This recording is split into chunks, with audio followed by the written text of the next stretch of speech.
Hello classmates of CO 101. The story I wanted to tell is about my experience at basic training. My story begins when I get to my training company. I initially was planning to keep my head down and get through it under the radar, so to speak, but that plan backfired when I showed up to a Foxtrot company. You may not have noticed, but my last name is actually Fox. So as you can imagine, I was picked out right away.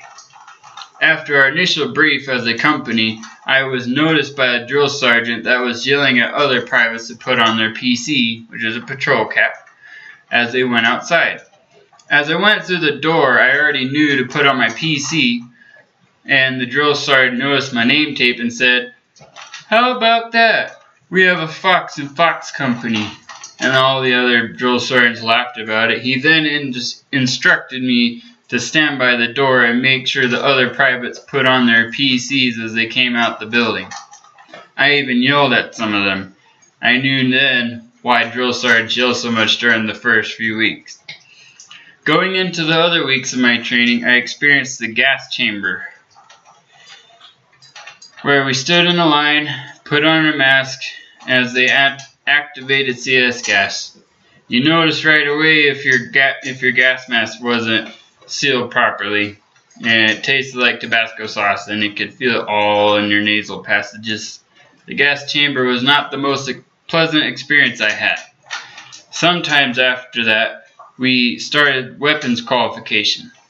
We spent hours and hours and hours of training and getting a good sight picture, using shadow box drills, a couple other drills, and using a dime on the end of our barrel to train us on our trigger squeeze. The day of qualification came, and it was the perfect day for shooting. I mean, perfect. It was a little brisk, sprinkling, and cloudy. It was real easy to see all the targets, especially the 300-yard target. I scored a 35 out of 40, which is good, but it was just one under expert. I was pretty heartbroken about it, but we did get the highest score average in the entire battalion, which our company commander was very pleased about, and we actually got our phones for a whole hour. After that, we started getting to shoot machine guns in a 3 to 5 round burst. It was like peanut butter jelly, and then you stop and then you fire more.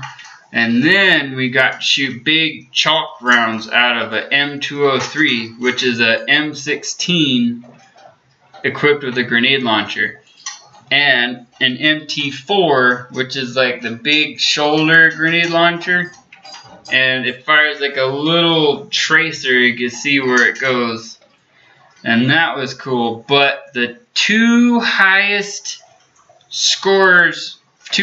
marksmanship scores actually got to shoot live ammunition out of those two. They shot a grenade launcher ammunition out of it.